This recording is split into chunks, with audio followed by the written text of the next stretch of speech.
ભારે વરસાદથી ટ્રેન વ્યવહાર ખોરવાયો. 56 જેટલી ટ્રેન રદ થતા સુરત રેલવે સ્ટેશને મુસાફરો અટવાયા. ભારે વરસાદ સર્વત્ર પડી રહ્યો છે. વરસાદને પગલે ઠેર ઠેર પાણી ભરાયા છે, જેની અસર પબ્લિક ટ્રાન્સપોર્ટને ગંભીર રીતે પહોંચી છે. સુરતથી પસાર થતી અને ઉપરથી 56 ટ્રેનોને અસર પહોંચી છે તો રદ કરવામાં આવી છે.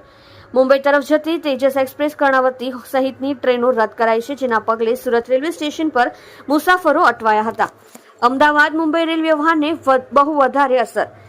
ભારે વરસાદથી અમદાવાદ મુંબઈ વચ્ચે રેલવે વ્યવહારને મોટી અસર થઈ છે. બીજી તરફ આજે સૌરાષ્ટ્ર અને કચ્છમાં 2 દિવસ ભારે વરસાદના રેડ એલર્ટના પગલે કેટલીક ટ્રેનો રદ કરવામાં આવી શકે છે.